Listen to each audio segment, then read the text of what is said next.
got one question for you. Are you ready?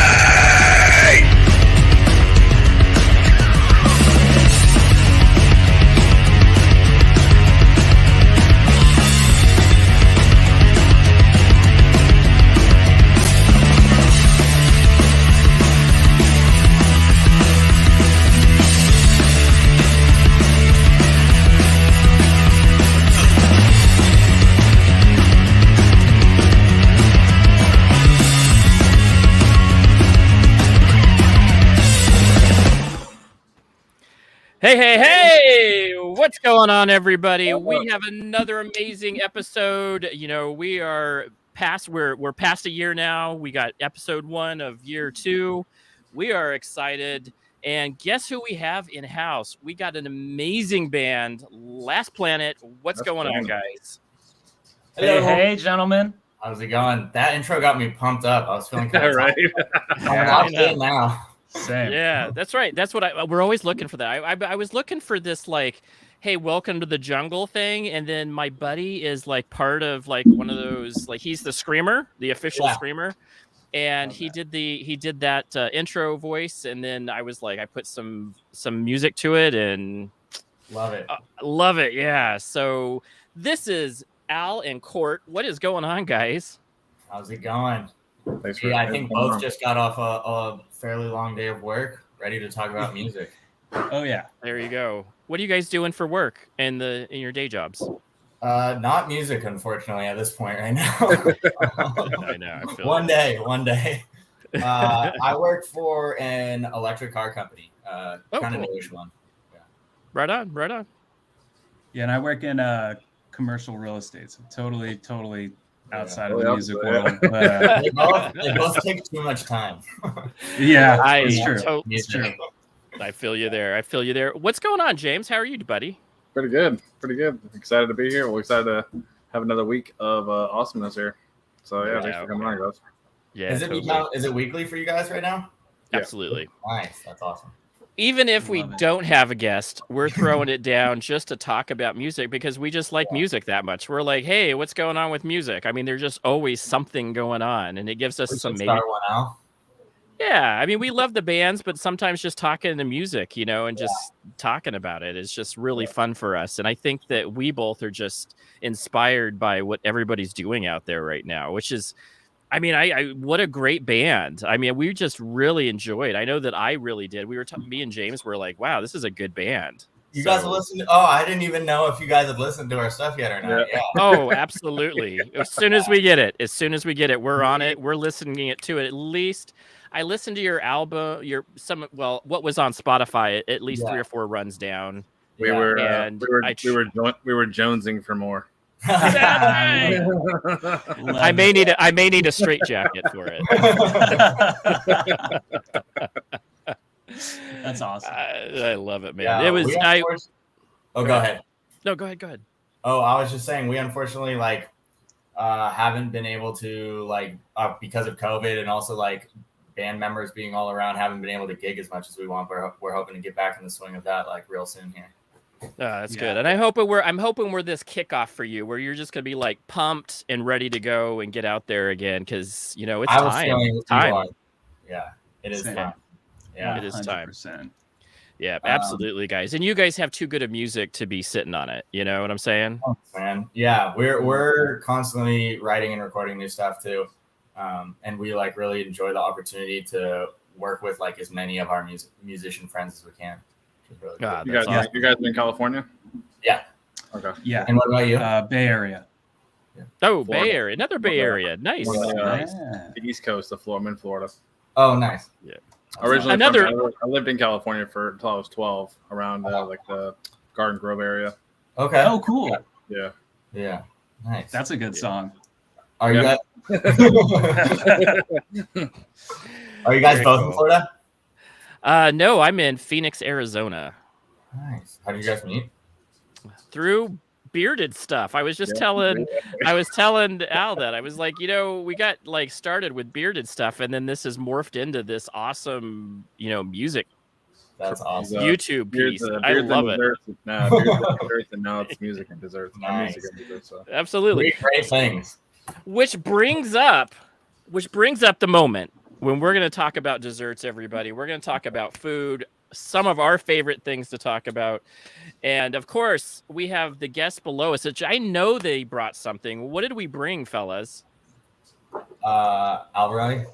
All right, so I've got some lemon pound cake. I don't know if you you can see that, but it's really good. I tried it last night, just to make sure I wasn't gonna have a hard time eating it on the show. But yeah, it's delicious. I went down the street and got some frozen yogurt.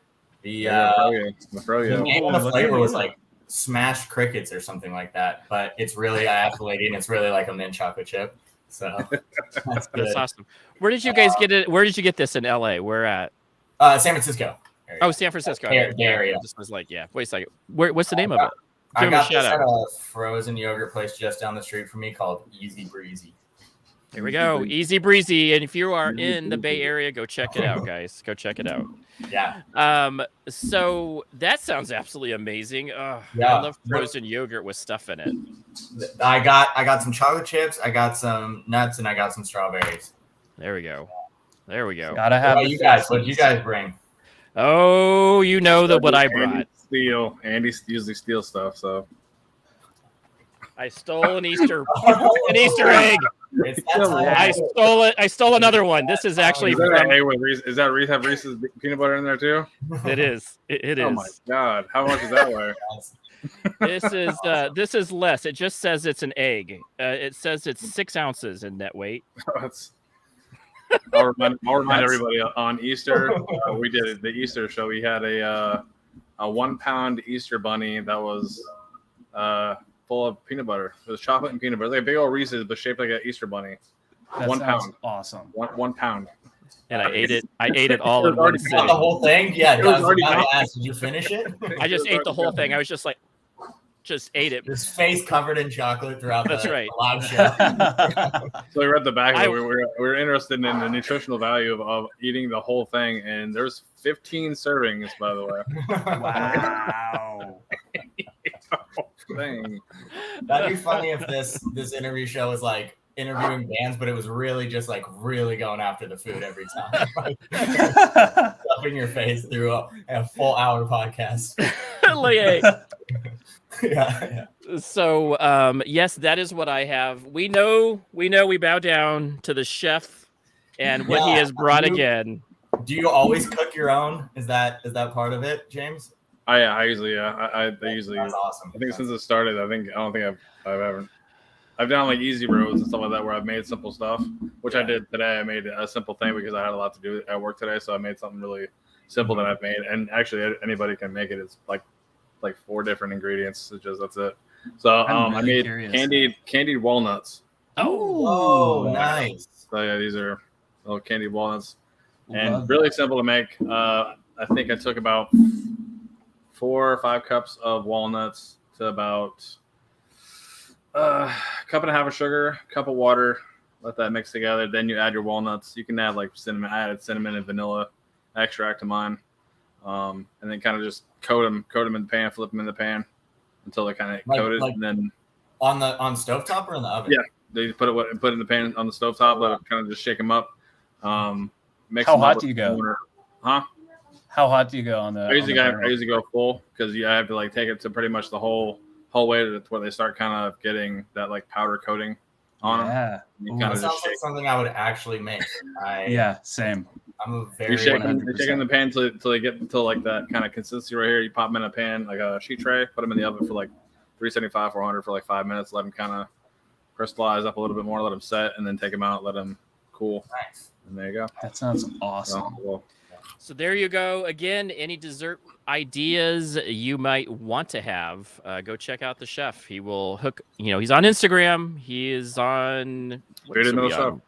Yep, Bearded Metal Chef. Go check him out, and also additionally get some recipe ideas. He is a professional chef, everybody. So just that is his full-time passion. So absolutely love it. So this is the question we always ask. We have some food questions. So question number one, fellas, Can we is start? Can we begin eating? Mine's melting a little bit too. Yeah, go you ahead. start eating, man. Steve, Oh, start yeah. eating it. Start doing it. Crush Love it up. This is so this is question number one. What is the must go-to gig food that you have right before you're about ready to go on stage? What is the food that you have to have? Beer. Oh no, sorry. That's probably the real answer, but I'd have to go with a burrito or tacos. burrito or Yeah. tacos? Very It's good. not Yeah. good for me when I'm behind him on stage, but It's true. I let loose. You're like, I don't eat a lot actually before we play. I drink a lot. Not like alcohol like I was saying before, but I'll do like a smoothie, water, and a little caffeine every time. nice. That's really awesome. You know what? That's kind of like this become kind of a typical answer. Like some people were like, I go all out and I eat crazy food before the gig. And then there's other people like nothing, water, hydration. I'm more interested in my vocal cords and then how I'm going to perform. Food will just weigh me down. And the other thing that people always forget about is that you got to go to the bathroom sometime and it's not convenient to be on stage and now I got to go to the bathroom. Honestly, So- that's the biggest thing for me is like my stomach. Like I'm just like I can't have like stomach like rumbling up for the next couple hours. No gassy Yeah. food, nothing like that. Nothing going crazy. Yeah. The only time I'll really like eat before a show is if I'm in a huge rush and I have to eat at the venue. But Oh, I feel you. So what Good is idea. so what is your gig? What is your road food? So everybody has like road trips. They're going out. They're going to a town that they've never been to. What is it that you are what is your go-to on the road? Maybe it's a truck stop. Maybe it's not. I don't know. What is it that you guys got to go eat when you're out on the road? What are you guys eating? can't beat In-N-Out Burger really for me. Yeah. That's not the thing where you guys Yeah. are at, is it though? It's true. We got In and Out. Arizona's got some In and Outs. Right? We do indeed. We do indeed. Okay. Yeah. East Coast is like what's the kind of like In-N-Out equivalent? I think like Sonic is probably something like that around here is like Sonic or something. Where that's where like you drive up and you kind of order at the Mhm. thing or whatever. But I think Sonic's probably more like your burgers that are like the Yeah. I haven't been in and out in forever. But yeah, In and Out's a pretty good place. I feel like people have talked about Whataburger. Or, Yeah, Yeah. I've heard that too. It's out of Texas. Yep. What about you, Al? Honestly, I'm gonna go same. Yeah. But animal style. It's gotta Yeah. be animal Yes. style. Yes. Tell people about Animal Style. Tell people about Animal Style. It's a hidden menu, everybody. In-N-Out, if everybody doesn't know, there's a hidden menu. So you can get the double, but you can also get the hidden menu items, which they don't tell you about unless I you don't know know about about that. it. What's that? If you're in the know.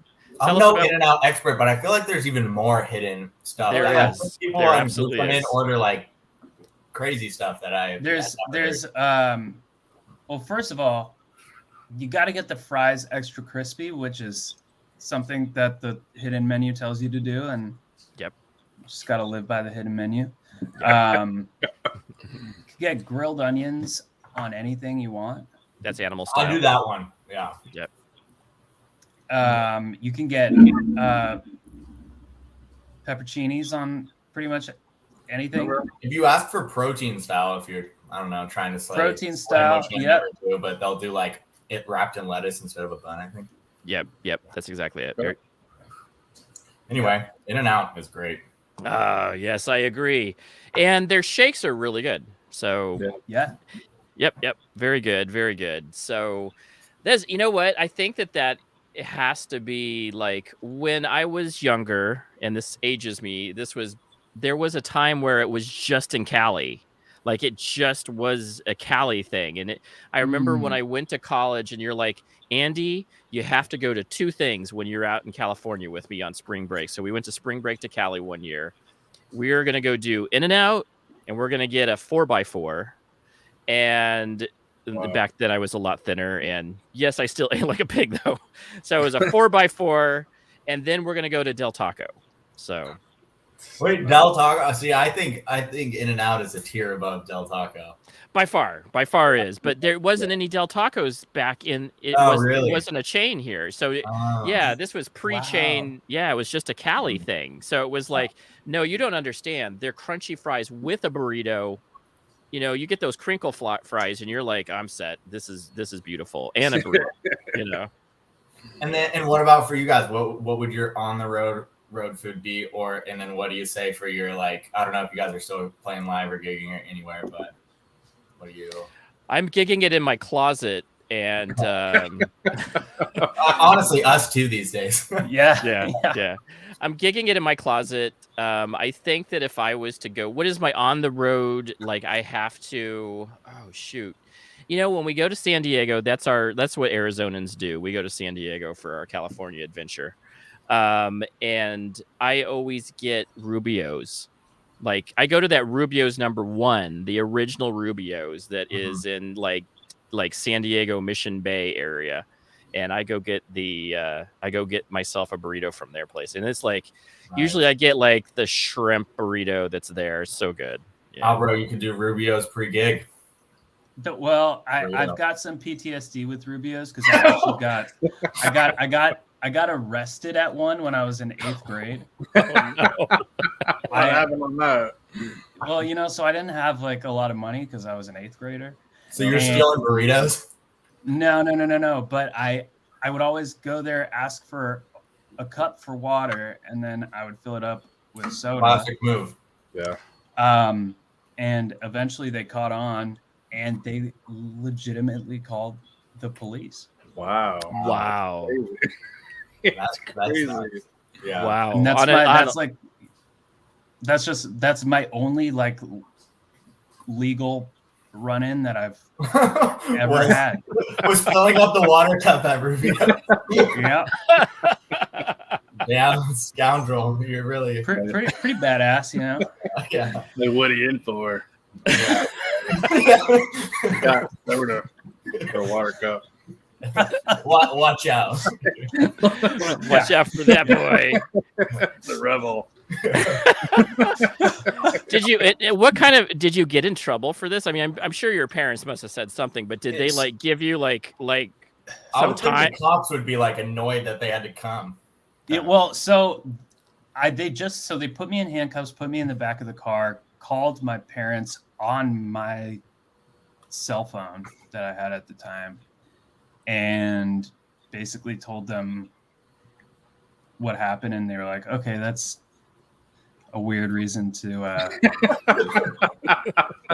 that. But I mean, I was doing all sorts of far more illegal things at the time, so I think they were honestly just like relieved that I wasn't being arrested for, you know, just soda. Yeah. That was probably as good as it could be for getting arrested. Yeah.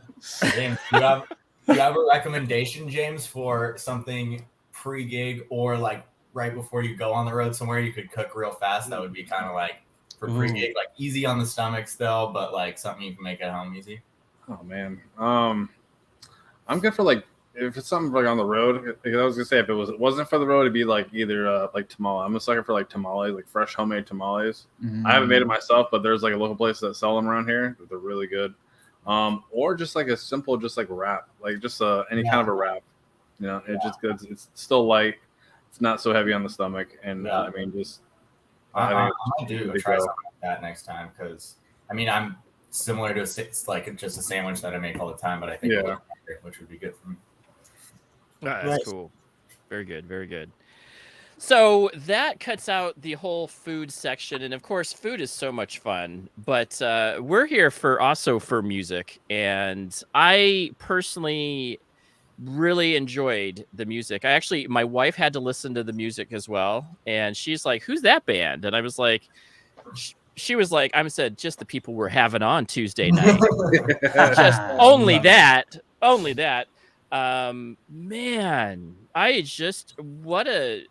there's definitely some change up songs where I'm like, the Jonesin song, I was like, you're going to like this song, Christy. You know why. So everybody's got to go check out Jonesin because you'll know why. And then some of the other ones were so I was not expecting. I was like expecting mostly like kind of a blues rock thing. And there was still quite a bit of that, right? Yeah. But and especially blues rock guitar. Oh, yes. Love the guitar. But I think some of the songs had such good. You had another singer that was on it as well. Right. And holy Yeah. moly, I was not Yeah. expecting, like, I was like the Joneson song, I was like, yeah, that's really great. And then the Straight Jacket song, really awesome. And then you had some of those ones where she was singing most of it. And I'm just like, this is not what I was expecting. But you still added the rock guitar, which was absolutely amazing. Great lyrics. I just wow. Thank you. Yeah, we Yeah. were actually hoping Ray would join us for this, as well as our saxophone player. But they are in Thailand at the moment. We still tried to like contact them, but I think it just didn't work out with time difference and whatnot. But next time we'll have to. Yeah, she is Definitely. Yeah, she's super awesome. talented. We've been working with Both of them her are. more and more. Like, I think out of our next probably like 4 or 5 songs that are coming up, she's singing, I don't know, like she has, I would say, large vocal parts on like almost all of them. Yeah. nice. Yes. I think the She, duo between Albero and her back and forth is pretty cool. I think so too. That's exactly what I was thinking. Because you have, and so I'm going to say this is the hard part about having a great talented singer. If you're going to go back and forth, is that you have to be at least as talented in Yeah. the bottom range. She can be a little bit more talented and do some of the trills and things like that, but you have to be able to keep your own. And Al, you did it, man. You did it. I appreciate that. I couldn't agree more. Yeah. Yeah. Thanks, guys. Yeah. My heart's warm right now. Yeah. The warm and fuzzies. Yeah. So you Exactly. guys are all local to each other? Like how far? I know they're in Thailand and stuff like that, but are like practicing wise? Are you guys like kind of close enough to where you can kind of? Yeah. Yeah, I mean, all of us, if they were here, we'd all be within like 15 miles of each other. nice. Probably. Yeah. And even though they're gone, we've been doing like I think it's been bi-weekly songwriting session with Ray. So we just like Mhm. it's very similar to how we're meeting right now, the 3 of us, and go over writing and stuff. And then we put in a little vocal booth in my place here, and she tracked for like 4 demos right before they left, and so did Lucian, who's gone with her on saxophone. And then I think we're gonna like be working on those and new songs, and then just give her like, okay, find a studio there and go track like a bunch of them, and then hopefully we'll just hit the road gigging when they get back, basically. Yeah. Which will be, I think, in February.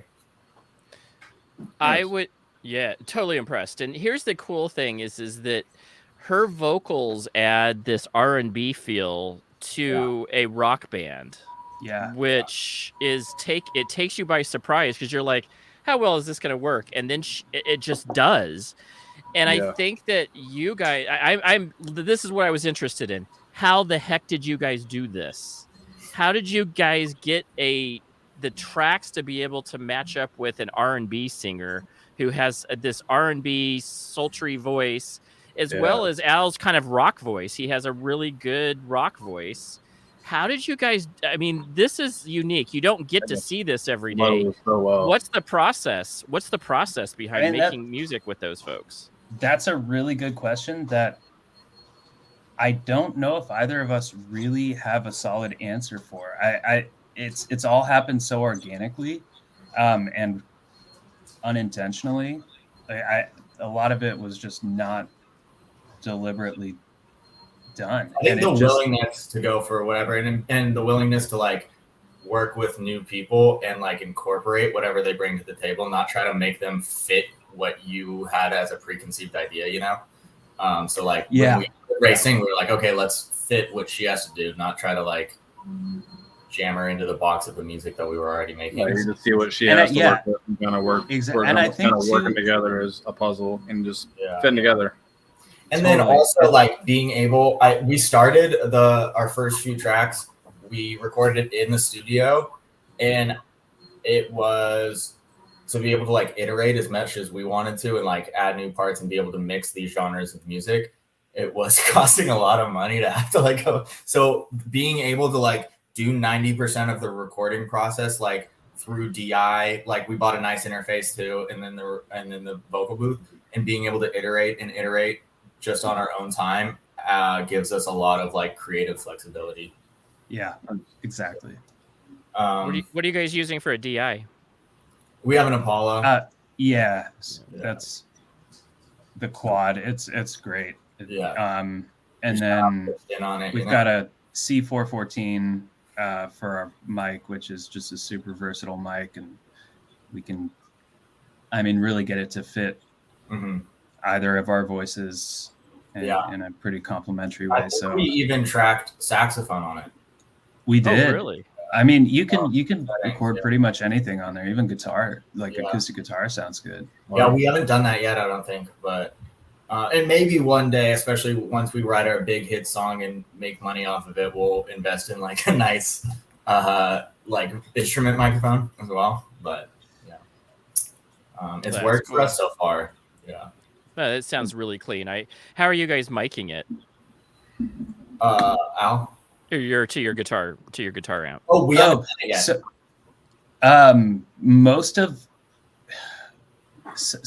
of the guitar we've recorded is just straight into the interface, and then we're using Guitar Rig and Pro Tools and kind of refining the sound there. But some of it is actually some of the stuff you've listened to. It's my Vox amp mic'd up, an AC-15, and I've got a pedal board with like, I don't know, 10 different. And then any of the acoustic stuff, like Not Enough, Alvaro, that was actually recorded in the studio up to this point, right? Yeah. But cool. I think going forward, we'll even figure out a way to do that. Nice. Where do you guys record out of? Like, what do you mean where? I mean, like, do you have to go to a studio, or do you have to? Or do you so it's a family friend of mine, but he's got this studio called Disher Music and Sound, and it's in San Francisco. They do a lot of like film scoring there, but they've got 4 different studios inside the studio. Cool. So, I mean, they've got the ability to track literally. It's a great studio. I think the only reason we kind of moved away from recording there is we didn't want to like call an engineer in, and they just literally didn't even have enough time to book us the amount of hours, because we kind of wanted to be able to like meld our write and record process. You know what I mean? And that's just not really practical at any studio so much. Yeah. Not with the amount of price it costs for engineering, right? And I mean, they were giving us like, a really good rate, like hugely discounted. Yeah. I mean, they've got some big, I don't know exact films and stuff. The one I watched, that Ben, we have another guitar player. He's really great, shreds. His name is Ben, and he's a, what would you say, like producer, engineer there at the studio as well. One, I watched Cue Ball that he did all the sound. It's about basketball at San Quentin Prison. I thought that was a really good movie. Yeah, it's a good one if you haven't seen it. Wars, even like the sound engineering of films and stuff. Like he was telling me about how he had to, because the basketball sounds in the prison they were so like distant and not real. They like tracked bouncing a basketball and then laid it over each. So they do like stuff like that for films as well, you know? Yeah, they do a lot of the Foley stuff in house. Like there was one thing they did for this animated series in Japan where somebody was getting waterboarded, and they basically like waterboarded one of the staff members there to get a realistic sound. Nice. That's awesome. Yeah, they've got a video of it on their Instagram. It's pretty cool. We tried to convince Ben to do it for one of our tracks too. Oh my god! There you go. That's cool. Like, okay, what am I doing today, guys? Yeah. It's this really cool bridge. Okay, you gotta lay down real quick. I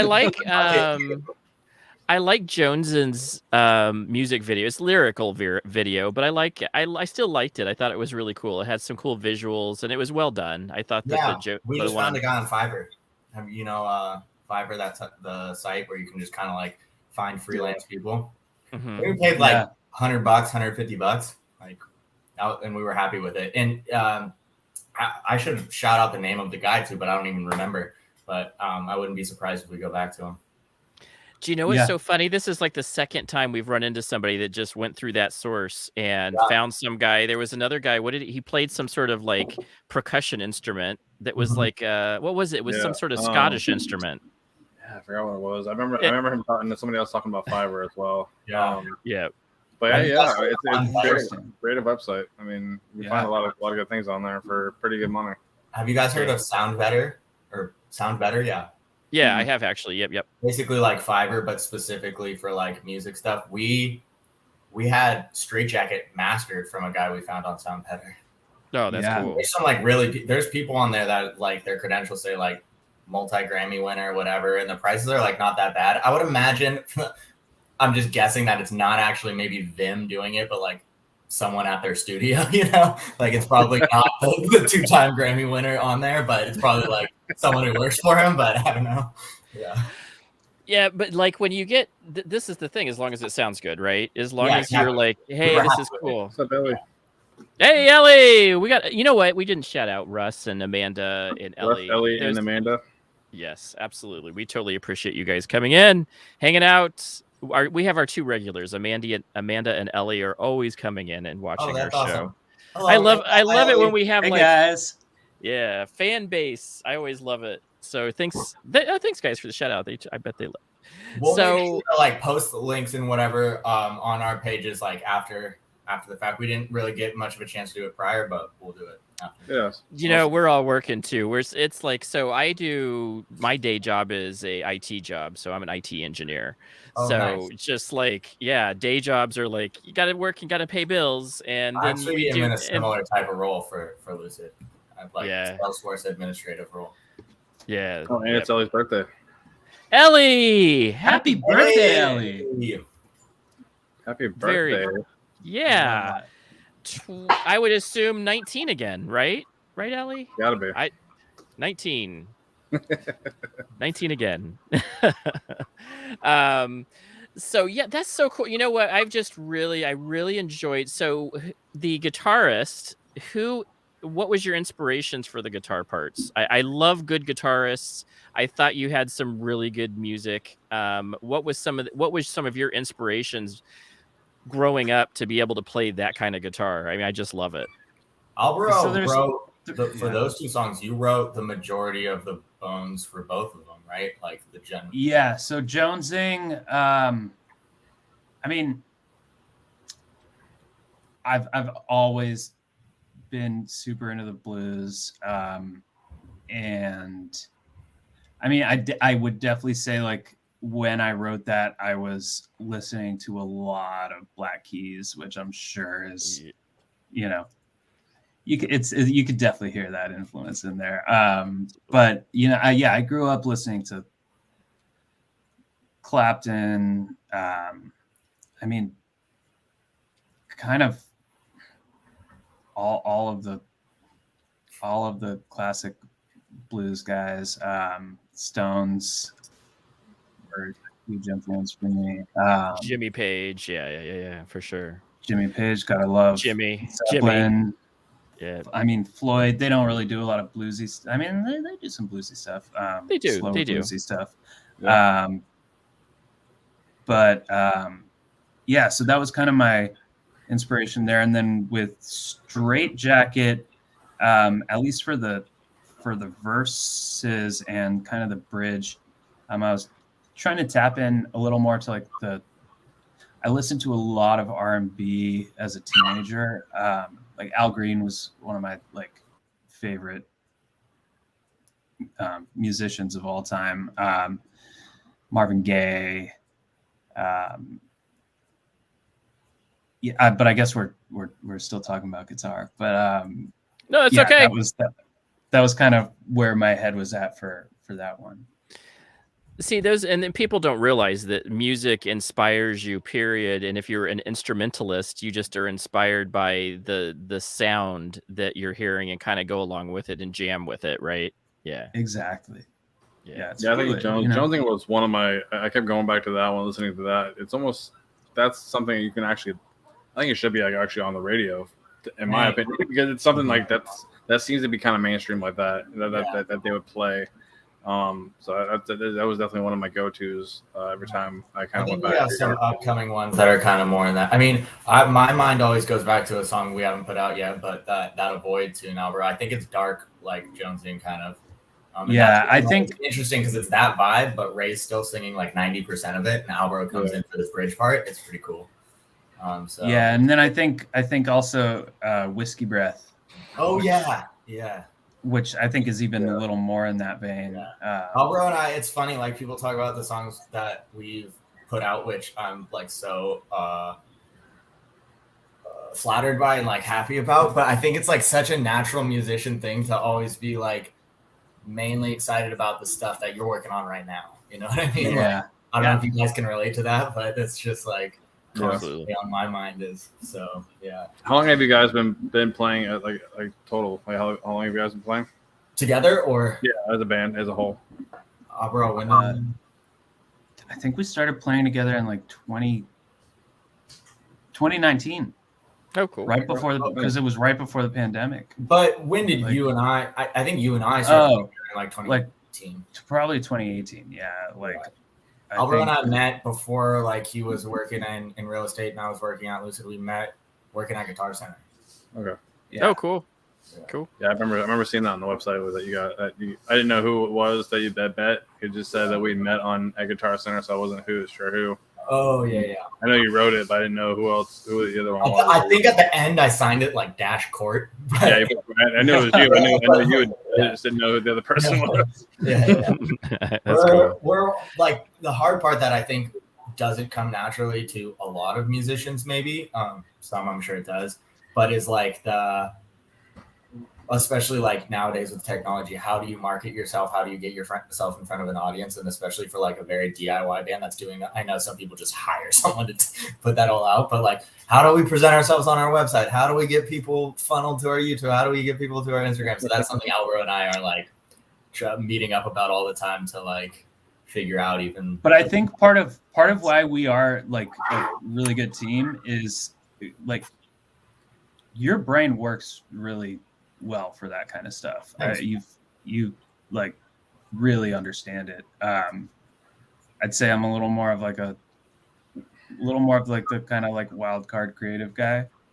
I think that's like literally in our writing styles as well. Like even when I was thinking about, I was like, how did Jonesing and Straight Jacket get written? It's like you'll write songs just kind of like riffing and singing of what comes to you on the spot, and then I'll be like, okay, this is great, Bones. Let's take a look at this verse and see, like, all right, we can make this line better, we can make that line better, but exactly, it's work well together. Yeah, totally. I mean, I think it's sort of an opposites attract kind of situation. Yeah. And I've been surprised, like we've just recently, even though Ray's been on those other tracks, she wrote her verse on Straight Jacket, so she just wrote that and brought it in. But since those songs were put out, we just started like writing together with her like this, actually, since she's been gone. And I feel like I was really surprised because like I thought we had a really good thing going, and I was like skeptical if bringing another person into that would work, but I've been like really happy with it. So yeah, it's phenomenal what you guys and Jonesing. Granted, that's that song. I'm your special gal has got to hear this song. That's all I'm going to say. Your special gal's got to hear Jonesing. It's one of those ones that you could play and be like, "Come here, girl, baby girl. It's time. Yeah. It's time." I love songs like that. Love that type of song. Yeah, and so I love things like that. But I love the creativity. So I want to go a little deep. So, and I think going back to what James was talking about, what got you guys into music? That's it. I mean, for me, no, I'm just kidding. Yeah, go ahead, Albert. For me, it's actually I'd say it's likely genetic. My dad's a musician. His dad was a musician. His dad was a musician. My grandma's a musician. It's mainly been classical music that all of us like at least started with. So for me, I started playing violin when I was 4, and when I was like 12 or so, I was like, oh, it's time to rebel. How do I rebel?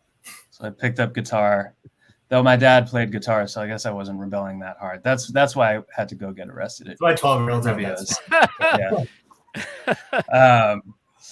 that. Yeah, I mean, so I've been playing music since, I mean, like literally since I can remember anything. And violin was great because it really trained my ear, because without the frets, you rely a lot on your ear for staying in tune. So I think that's what trained me vocally in a way. And then rhythm was the only thing that didn't come super, super naturally to me. So I had to work on that for a while. But I picked up the drums when I was like 13 or 14, and that helped a lot. But Court, what about you?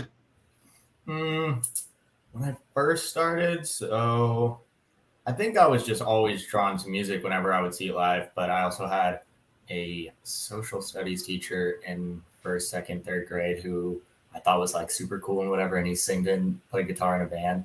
So I had him teach me. He was kind enough to teach me some chords. And then I kind of like hit the ground running from there. I'm kind of feel like the opposite again of Alvaro in some ways. It's not really in my family much at all. My dad played trombone in marching band, but that's about it. Nothing on my mom's side at all. And I've always felt like it didn't come the most naturally to me. I don't have the best year or whatever. I went to like band camps. They were like rock band camps, which was pretty cool each summer. But I always noticed like, oh, wow, there's quite a few people who are this, like, they might be more dedicated than me, but I really felt like it. I was like, they're seeing things in a totally different way than I'm seeing. But like, I always valued the ability to the opportunity to like play with other musicians. And I thought that like I could use skill sets that I do have to like collaborate and still make great music. So I've always felt like I want to continue pursuing that forever. Yeah. What about you guys?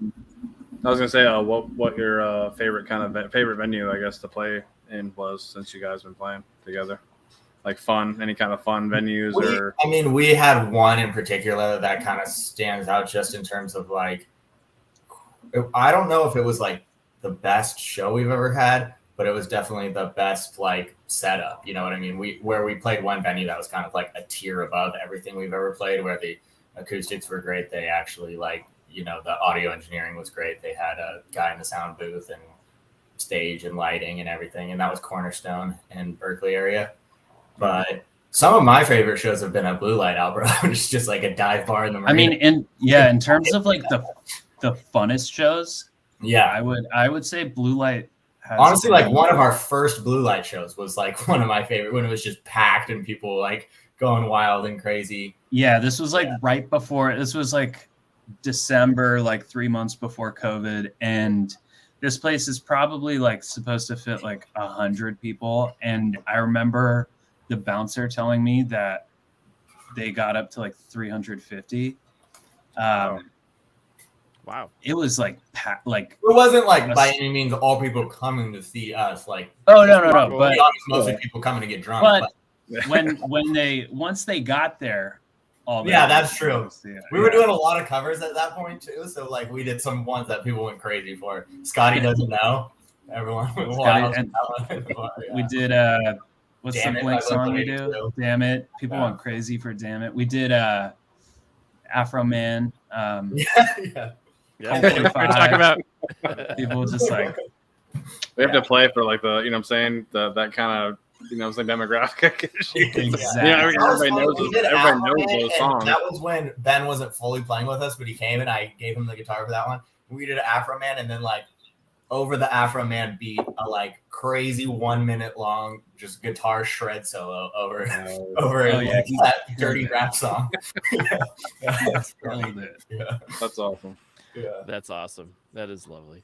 Do you know what though? I think about like if you think about some of your favorite times when you're especially in college, that is the thing is going to a drinking bar and enjoying a band, and that was part of the whole ambiance of that place was just like we're gonna go drink and we're gonna hear some good music, and that's what this is about. And and hanging out with your friends, and I love venues like that where it's just like the local drinking hole with a good band, right? Yeah.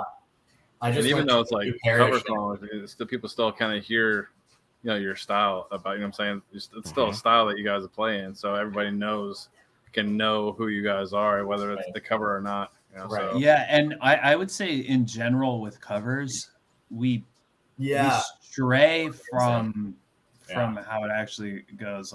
I think a lot of that is because at least for me, most of them I learned by ear, so I don't even know if I'm playing them. Yeah, I like how creative you get with covers too. There's always a point where Alvaro's like, "What if at usually after the second chorus, Alvaro's like, all right, what if we go a different way with the cover from here? Mix it up a little bit." Yeah, a different chord or whatever. Yeah, exactly. Yeah, like with Damn It, we do the chorus like reggae style. Yeah, okay. Oh, cool. Oh, nice. And you change one of the chords, right? You go to that. Hey, with the E7. E7 song, yeah. There you go. Yeah. I'm fascinated with sevens right now. I'm just that's all I've been it's like my favorite. Gives you that jazzy sound without having right, exactly. Sevens are the best. Yeah. You got the minor ones, you got the major ones, you got the dominant ones. Yeah. And every single one has a different story to tell. There you go. Yeah. It's like what you move to after you get done with some of the basic bar chords and open cowboy chords, and you're just like, hey, I want to play something different that's more stylistic and more jazzy without having to kill my fingers for jazz chords. Right. The great thing is you don't even have to change the chord that much from the usual. Pretty simple change. Yeah, just lift a pinky off and you're there. Yeah, exactly. I love that. So it's totally fun. And that's what's so fun is about being creative. I love playing. That's exactly what I like to do with covers. That's all I play. I'm not playing gigging right now, but what do I do is I'll take something that they're doing. I'll play to Jimmy and then I'll throw in my own mix to it. Just to be able to, you're still in the same genre and you're maybe still playing maybe that same scale, and definitely maybe you're sitting in E for some of his songs, and so you're just like, okay, I'm in E, and I'm going to play some different chord patterns here, but then I'm also going to play, especially for scales and things like that you're playing a solo. I love to add stuff to the solo. Just because that's the fun part about being able to mix it up. And, Jimmy's hard to follow anyway, to be honest with you, with what he's already stylistically doing, but being able to make it your own is really kind of cool. I enjoy that. Yeah. I think that's one thing that technology has helped with a lot too, is being able to you could take a Hendrix backing track and just put it in your your workstation. You could just take the backing track, put it in Pro Tools, find another song in the same key, see if you can mix up the chord progressions, get the BPM the same, and then solo over it. You know what I mean? You can make something that way. Yeah. I love it. My big thing right now is I do these. I've been trying to get out there again to play. So I play these TikTok lives with a guitar. And I want to do, so what I want to do next is I want to actually do instead of me just playing a blues guitar with no backtrack or anything, I'm going to start doing the positive grid, which you can play through the song. And so for TikTok, that's perfect because they're like, hey, there's that song. And then you're like, but I'm playing the other part to it. So wait, what's the positive grid saying? What is that? That's what I have. The Spark. The little Spark amp. Oh, gotcha. Gotcha. Yeah. Where yeah. That's Perfect for in your closet. Yeah. And you want to play like it's so back in the day. So this is the technology gap. So I'm going to age myself a little bit because there was a tape cassette involved. There was a Rock and Play, and it was made by Ibanez. And you put in a tape cassette, and you could like basically play along. It had like headphones and everything, so you could play along with your own with a tape, and Whoa. you could change it up to like you could change the tone of the tape to match your guitar. You couldn't.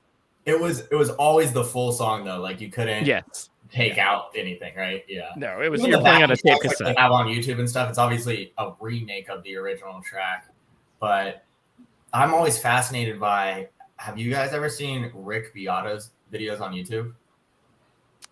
I have not. No.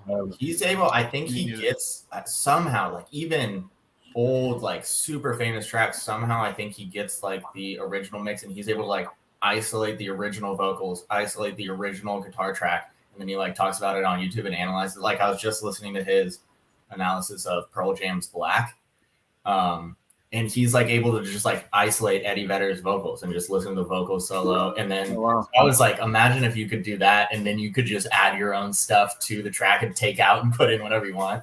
That'd be so cool. Yeah.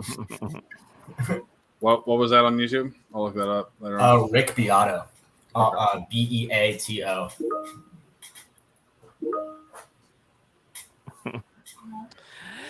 That's cool. That's cool. Yeah, I'll have to go check it out. I always, that's the cool thing about this is that everybody's so influenced by so many different pieces.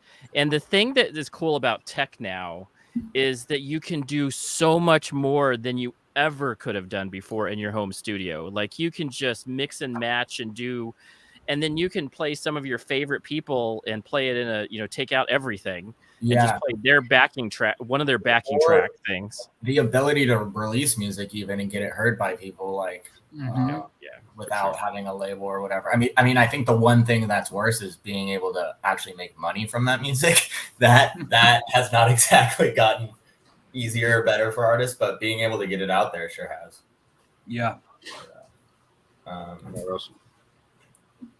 Like the amount of bands that are just out that you could just stream at any given time is like unlimited at this point. I feel like having to go buy the record, go buy the CD. Yeah, that's cool. I thought we talked about before. I think a lot of everything, like anybody can make a song or anybody can kind of make anything and put something up rather than like 20, 30 years ago where you had to go to a studio, record it, whatever. You know what I'm saying? There's a lot more you can do now than what you could do 30 years ago. Yeah. I think the not as great part is like, I think because of like the stream percent that they're, not Spotify essentially, they don't own the music, but in a way they do. They own the how your music gets distributed to people. So they're able to pay you virtually nothing, Speaking about that, there's actually one of our past guests. His name is Jeff Hines, I believe. He's actually started. He's doing a Kickstarter. For the life of me, I can't even think of the Kickstarter name. I have to forward you guys with the information, but it's to help artists get paid for their music. Wow, that's awesome. Yeah. I'll have to like give you the information like on Instagram or something like that. On what the Kickstarter we would love to participate. Explains everything that you can back it. People can back it or whatever. But it's supposedly like an app. Just from a principle standpoint, we support the idea for sure, and we would want to get involved. Because I'm glad you mentioned that. So I had a good way to kind of put that out there. That's so awesome. Yeah, we hopefully have him on sometime within the end of this month or before the end of this month. Nice. Yeah, that's super cool. That is super cool. That is super cool.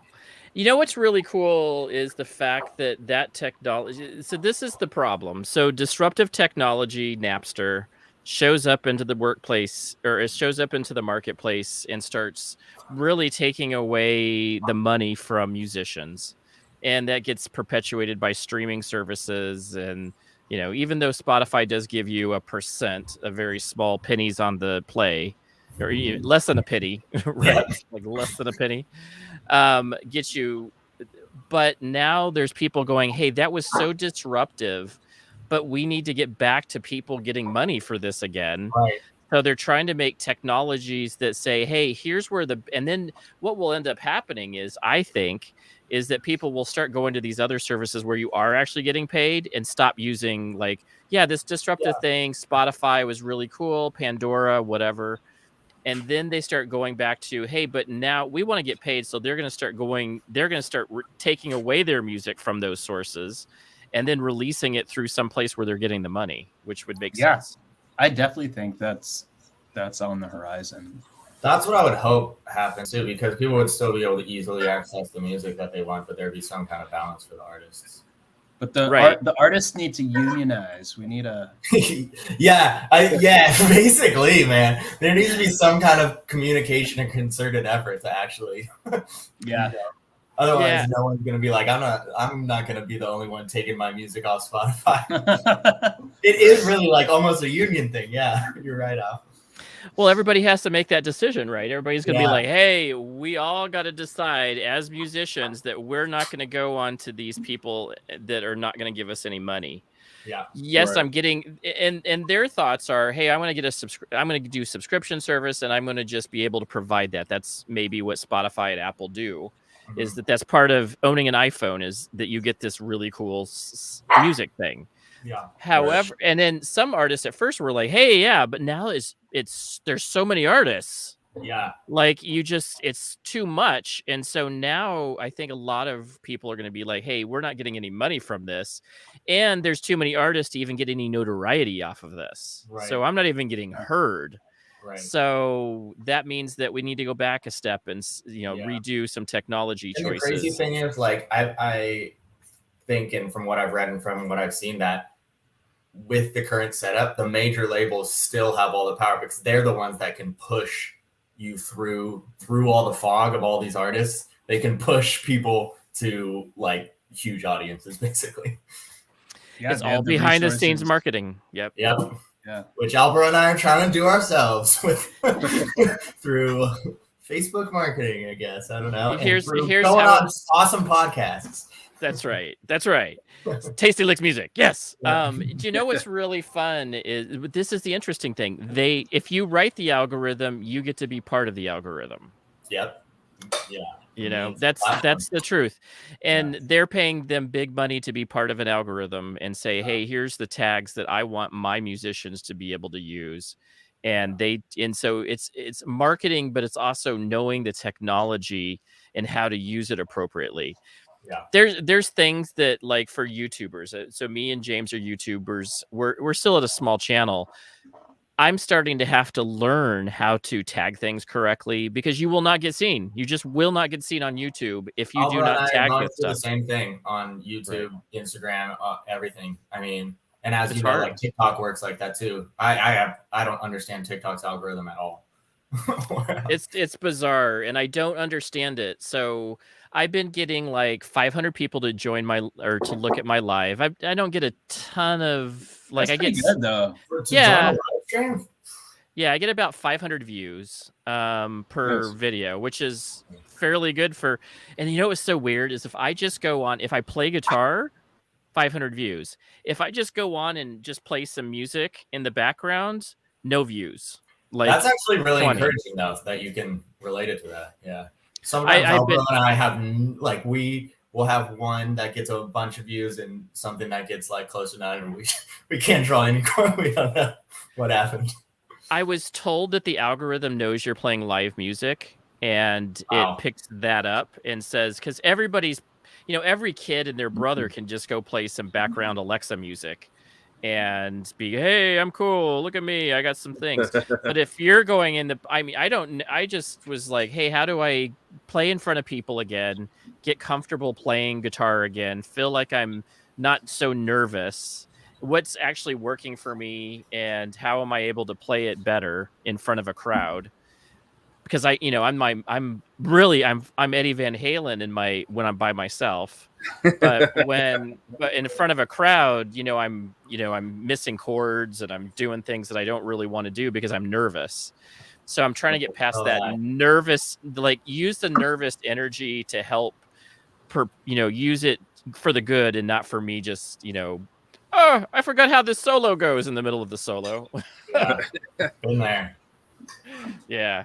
So, but yeah, I've been trying to get past. The first few, I was sweating bullets. Like I was like, no kidding. I'm just like, I can't. It was too much, and I was just like, boy, I'm losing a lot of weight doing this.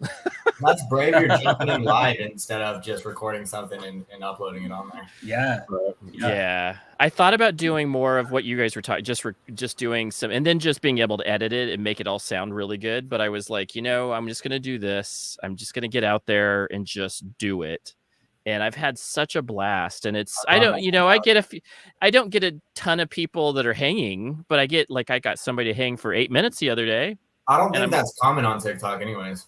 Yeah. It's not. I got somebody to hang for 8 minutes, and I got a lot of people hanging for at least a minute or two.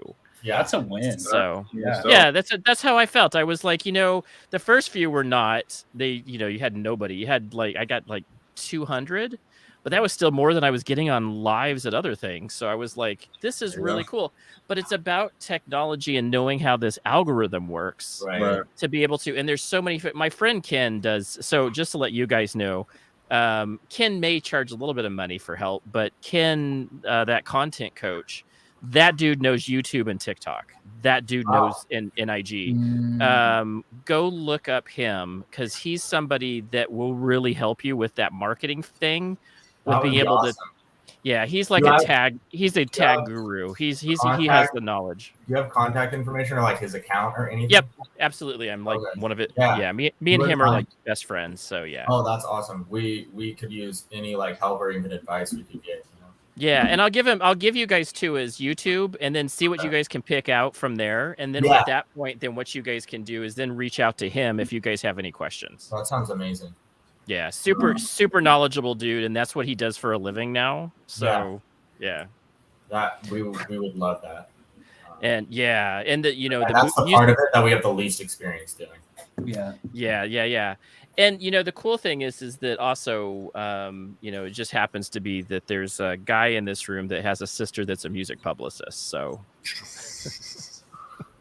oh, who is that? I don't know. He's a strange guy. He's a strange old guy who plays YouTube, who plays TikTok music video or TikTok lives. But wow. So she's been in the industry doing it a long while now. So awesome. I know that she has charges, but I definitely know that if you guys have questions, she's always somebody you can pick her brain and say, hey, How does she write for a magazine or a blog or something? Or? She's just a publicist. So what she does is she knows who to go to. Okay. She's that person who has the connections with all of the people that you want to know. Yep. She's the person who knows. I went through for. She is. Oh, she is. Okay. That's her. Wow. That's her. Awesome. Yeah, she's super. Yeah, it just happens to be that she's a pretty good sister too. So yeah, that's awesome. Yeah, and she was really kind and friendly to me when I reached out. Yeah, super good person, and I think, and what's so cool is this is our project together as well as James's. Yeah. So it's just been a blast being able to do a special project with your sister, who, she was my bratty little sister growing up. So it's really cool to be able to, as adults, do something fun together that we love. So totally fun. So we're at her on the show. Oh, yep. We have had her on the show. We had her on the beginning show. I think we just had her on the intro show. We've had her. We were going to have her last week, but who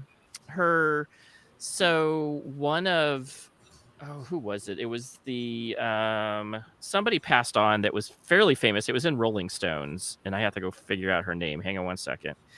But she was at a funeral for, his last name is Good, but I'm looking for Dallas Good. Oh, so he was with, I can't remember what band now, but Dallas Good he died recently, really suddenly. He was about my age, unfortunately.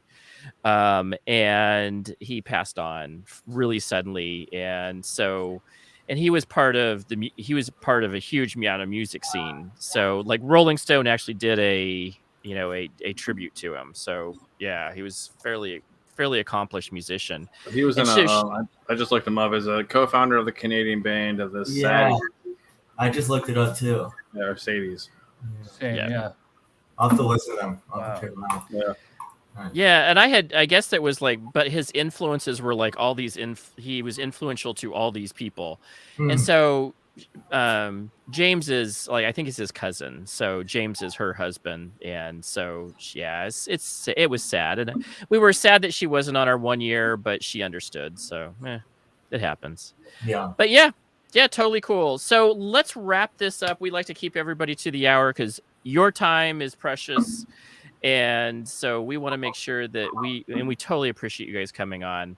So what is any last minute things that are going on with you so that we can, what gigs maybe are coming up, or is there any albums that people can look forward to? We haven't started up playing live yet again. Because again, Lucian and Ray are in Thailand. I think they were doing 1 full year there. So they left in February, returned in February. So we're continuing to write and record with them. At this point, we're itching to play live. So we're figuring out like maybe even having a stand-in or two. And I think we're going to set something up probably at Milk Bar in San Francisco. And we might even do our old Blue Light gig again and just kind of get our feet back under us.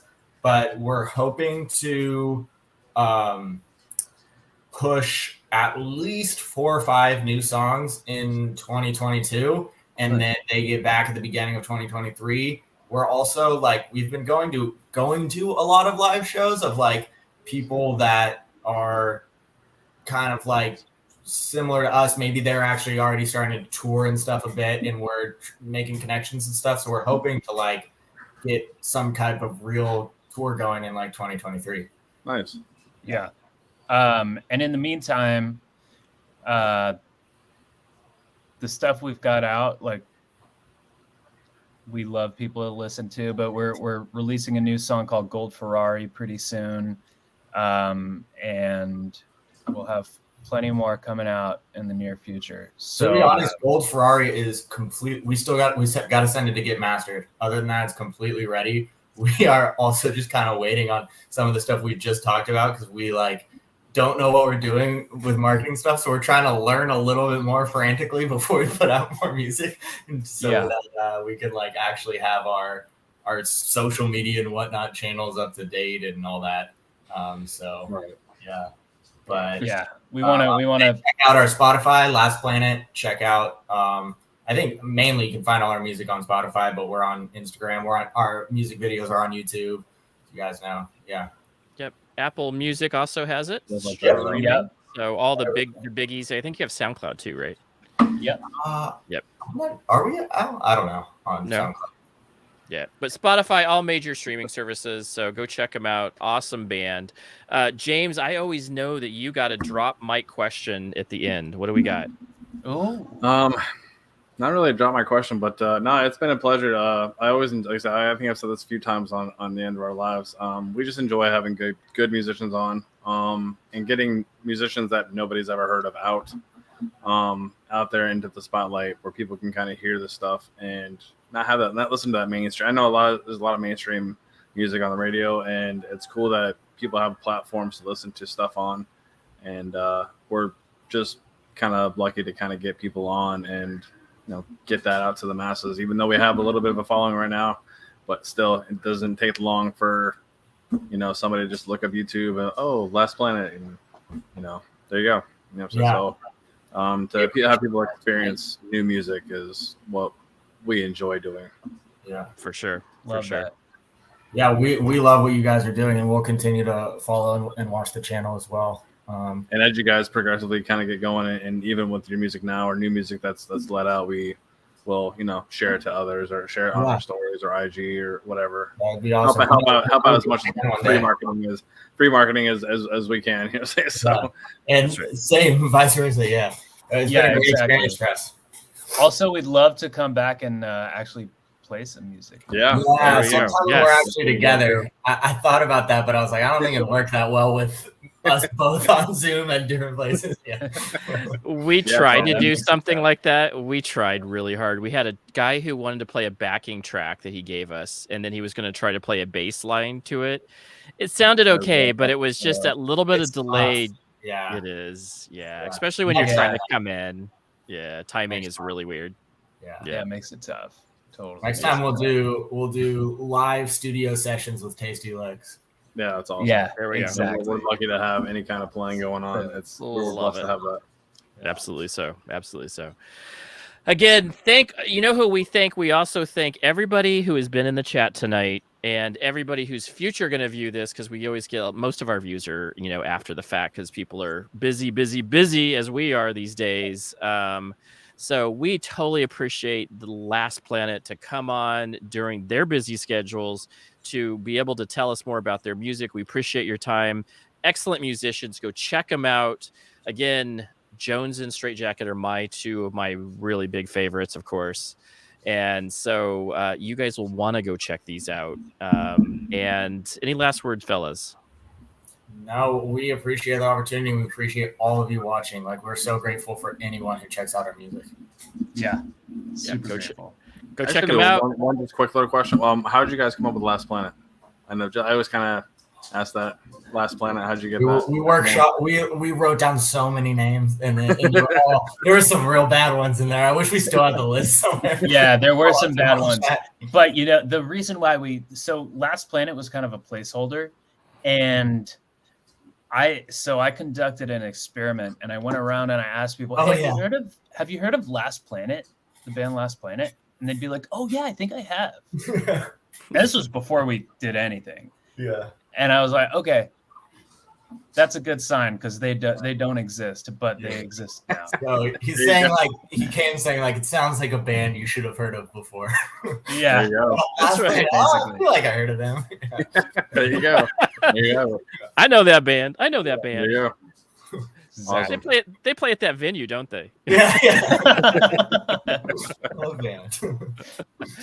Really cool. Thanks, guys, again. And you know what? We got to take it out. What do you guys say, James? Stay tasty, guys. That's Stay right. tasty. Very tasty. We should end our shows like that, Alra. I love it. We'll see you all later. Enjoy. Thanks, guys. Stay Thanks, tasty. fellas. See ya. Appreciate it.